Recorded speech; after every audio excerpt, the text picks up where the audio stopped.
বংশ দেখাচ্ছ। তুমি তো বলেছিলে দুদিন আগে যে ফুরফুরাই মেলা হয়েছে।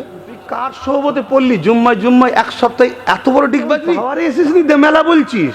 তাহলে পাওয়ারে এলে দাদা হুজুরের কি করবি? শুনছেন? পাওয়ারে এলে তাহলে কি করবি? তুই বংশ দেখাচ্ছিস। যেমন আজকে বলছি, হয়তো এ ভাববে যে আমার ক্ষতি করছে। না, তুই যদি আল্লাহ আল্লাহ করে হেরে যাস বেঁচে যাবি তুই। না হয় তোকে যে কি কি খারাপ কাজ করাবে তুই বুঝতে পারছিস নি। দেখলি নি একজনকে বলছে আসো নমস্কার বলো। আমি আপনারও দুশ্মন নই, আমি আপনার ভালোর জন্য বলছি। যে সহবতে যাচ্ছেন এরা আপনাদের ঘরে বেঈমান কাফের বানিয়ে ধ্বংস করে দেবে। কিন্তু মসজিদে সাম্প্রদায়িক উস্কানিমূলক জুম্মার দিনে কথা যেন না হয়।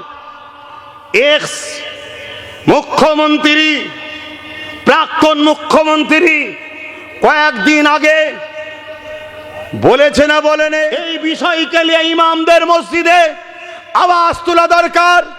যে যারা বলে ইমামরা সাম্প্রদায়িক কথা বলে, উস্কানিমূলক কথা বলে, এ মুসল্লিরা তাদেরকে ধিক্কার জানানো দরকার। এতটুকু তো বলা দরকার আছে না? না, তাই জাতিকে বলবো, যারা আমার মসজিদকে বলে উস্কানিমূলক কথা ছড়াবার জায়গা, ইমামের গায়ে দাগ লাগায়, এদের সাথে সাথ দিও না, দিও না। যদি মুখ না খুলতে পারে তাকে জিতিয়ে আমাদের কোনো লাভ হবে? আর আজকে এদের বিরুদ্ধে যারা বলেনে তাদের উপরে ভরসা করলে হয়? অলরেডি তো বলছে, মা কি ছেলের কথা ফেলতে পারে? লজ্জা।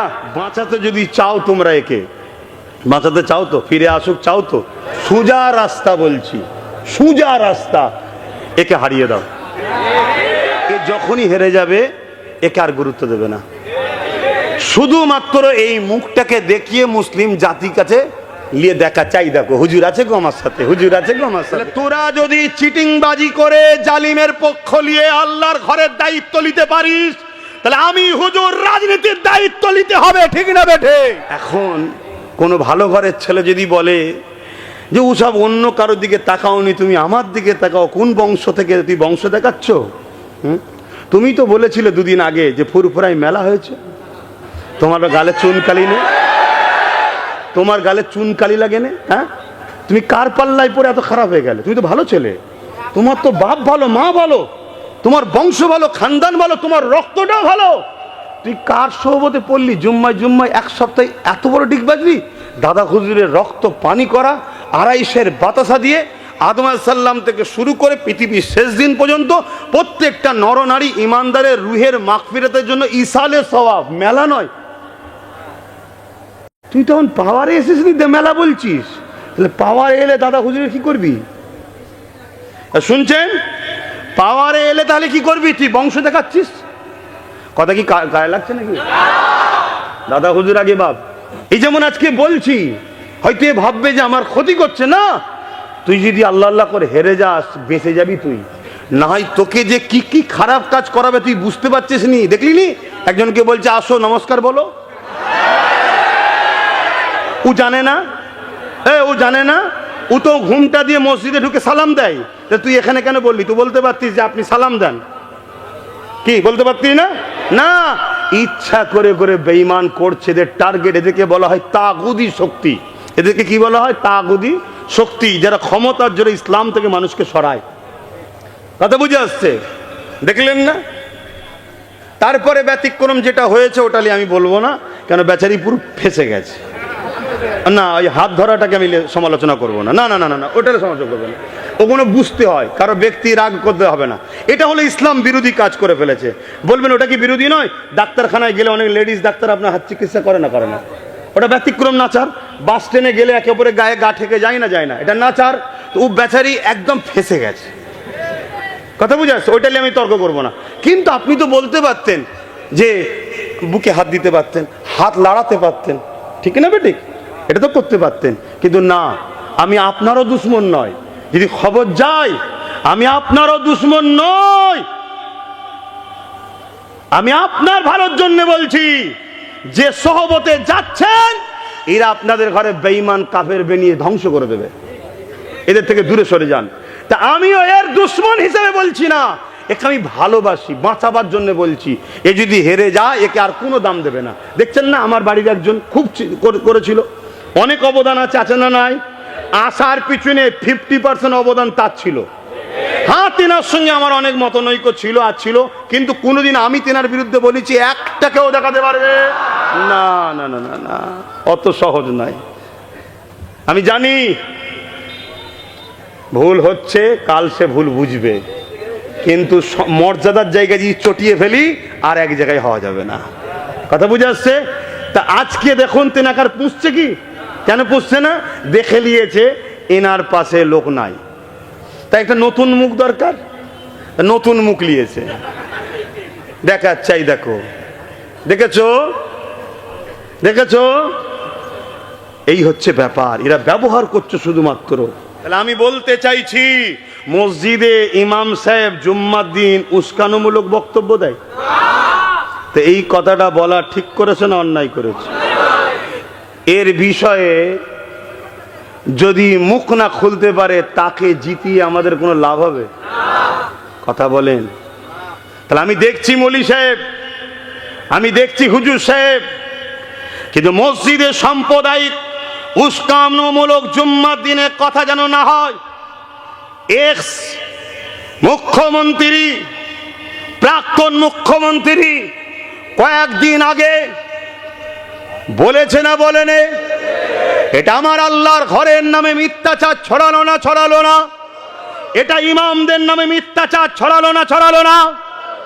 আশা রাখি এই বিষয়কে নিয়ে ইমামদের মসজিদে আওয়াজ তোলা দরকার, যে যারা বলে ইমামরা সাম্প্রদায়িক কথা বলে, উস্কানিমূলক কথা বলে, এ মুসল্লিরা তাদেরকে ধিক্কার জানানো দরকার। এতটুকু তো বলা দরকার আছে না নাই? কিন্তু আজকে কোন ইমাম, কোন মুফতি, মৌলানা, পীরজাদা বলবে জানি না, আমি আব্বাস সিদ্দিকী নবীর গোলাম, কিয়ামতের দিনে আমার আব্বা আমাকে বাঁচাতে পারবে না, আমার মা আমাকে বাঁচাতে পারবে না, আমি কিয়ামতের দিন জান্নাতে যাব, এই আশা নিয়ে বসে আছি, আমার রাসূলুল্লাহ আমায় জান্নাতে নিয়ে যাবে। সেই নবী দিনের মসজিদ, সেই আল্লাহর ঘর, ওই ঘরকে নিয়ে যে মিথ্যাচার ছড়ায় তার বিরুদ্ধে বলা দরকার আছে না নাই? তাই জাতিকে বলবো, যারা আমার মসজিদকে বলে উস্কানিমূলক কথা ছড়াবার জায়গা, ইমামের গায়ে দাগ লাগায়, এদের সাথে সাথ দিও না। প্রকাশ্য দুশ্মনকে চিনা যায়, কিন্তু বন্ধু সেজে দুশ্মনরাই বড় গাদ্দার হয়। ছুরি আপনজনরাই পিঠে মারে, ঠিক তো নাকি? তাই সতর্ক করছি, এদের এই বলার স্পর্ধা হয় কি করে? এই ক্ষমতাতে এরা বলতে পারছে এদের হাতে রাজ পাওয়ার আছে, তাই এদের বিরুদ্ধে সাধারণ আলেম উলামা বললে জেলে ভরে দেবে। আলেম উলামাদের দিল ব্যথা, অনেক কষ্ট পাচ্ছে অনেক ইমামরা, কিন্তু মুখ ফুটে বলতে পারছে না, কেন? মসজিদ কমিটির মধ্যে দুটো একটা কথা বুঝছেন না, বোঝেন? তাহলে তোরা যদি চিটিংবাজি করে জালিমের পক্ষ নিয়ে আল্লাহর ঘরের দায়িত্ব নিতে পারিস, তাহলে আমি হুজুর রাজনীতির দায়িত্ব নিতে হবে, ঠিক না বেঠে? কেন তুই আল্লাহর ঘরের দায়িত্ব নিলি কেন? তোর কাছ তো রাজনীতি ছড়ে যা, তোর কাছ তো তোর মানুষের নিয়ে রুজি রুটির কথা বলা, ওইদিকে থাক। তাহলে আমি হুজুর এসে নামা রোজার কথা বলবো? কথা শুনছো তোমার ভাইরা? বলো আমার কথাই তোমরা কি অমত হচ্ছ? তুই যখন আমার মসজিদকে আঘাত দিবি তাহলে আমায় বলতেই হবে নাকি? হ্যাঁ, তোমার পাওয়ার আছে, সেই পাওয়ারে তুমি বলছো। আর আজকে এদের বিরুদ্ধে যারা বলেনে তাদের ওপরে ভরসা করলে হয়? অলরেডি তো বলছে, মা কি ছেলের কথা ফেলতে পারে? লজ্জা। এরপরও দোয়া করি আল্লাহকে হেদায়েত করুক, বলুন আমিন। আল্লাহ হেদায়েত করুক। তা তুমি আজকে এই বিষয়টার বিরুদ্ধে বলে একটা বলো তো বাইর দিতে, তোমার কথা কেমন শোনে দেখি মা, যে আপনি যেটা বলেছেন এই কথাটা আপনি ভুল বললেন, আগে যা হয় তখন আমি ছিলাম না, যা হবার হয়ে গেছে, চলো আমি আশাকালীন তুমি এ কথা বললে কি করে? হ্যাঁ, অতএব তুমি বাইট দাও যে মসজিদে উস্কানিমূলক কথা বলাটা আমার ভুল হয়েছে, ওটা স্লিপ বেরিয়ে গেছে, আমি কথাটাকে উইড্রো করে নিচ্ছি। দেখি তো তোমার কথাই তোমার, তাহলে তোমার যদি এই কথাটা না নাই তা তুমি জিতার পরে তোমায় দেবে নাকি? হ্যাঁ, ওই যাক মৌলানাকে রেখে দিয়েছে এরকম তোমায় করে দেবে, তা তোমাকে জিতি আমার কি লাভ? কথা বলো। এটা অন্য জায়গা থেকে কানেকশন এসছে। কেউ বলেছিল জাহান্নামে যে দাঁড়াতে বললে দাঁড়াবো, তো সেইখান থেকে কানেকশন এসছে, উনি এনাকে শিখিয়েছে। কিন্তু ভাবেন আমার কথা খারাপ লিখছেন? এই খারাপ লিখছেন? আত্মীয় আগে না ইমান আগে? আত্মীয় আগে না ইসলাম আগে? আত্মীয় আগে না আল্লাহ রসুল আগে? আত্মীয় আগে না নিজের দিন আগে?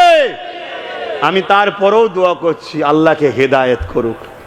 বাঁচাতে যদি চাও তোমরা, একে বাঁচাতে চাও তো, ফিরে আসুক চাও তো? জোরে বলো, চাও না চাও না?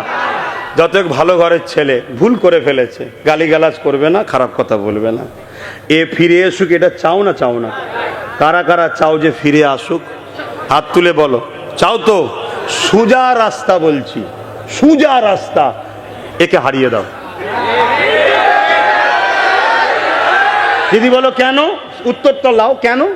এ যখনই হেরে যাবে একে আর গুরুত্ব দেবে না। শুধুমাত্র এই মুখটাকে দেখিয়ে মুসলিম জাতির কাছে নিয়ে দেখা চাই, দেখো হুজুর আছে গো আমার সাথে, হুজুর আছে গো আমার সাথে। কেন? ও বুঝে নিয়েছে আমার পাশ থেকে হাওয়া, মুসলমান পালিয়েছে, সব নওশাদের দিকে পালাচ্ছে। বলো না, মসজিদে উস্কানিমূলক কথা বললো কেন? কি ক্ষমা চাওয়া দরকার আছে না? না, ক্ষমা চাক। আমি আগেও বলেছিলাম, কেউ কোরআন শেষে বলেছে ভুল করেছি বলুক। আমি আগেও বলেছিলাম যে রাস্তার পথচারী কুকুরের বাচ্চাকে মিড ডে মিল খেতে দেবো, তো মাদ্রাসার বাচ্চাদেরকে মিড ডে মিল খেতে দেবো না। কথাটা কার? প্রাক্তন মুখ্যমন্ত্রীর। তাহলে আমাদের মাদ্রাসার বাচ্চারা কি রাস্তার পথচারী কুকুরের বাচ্চার থেকেও খারাপ? জোরে বলুন।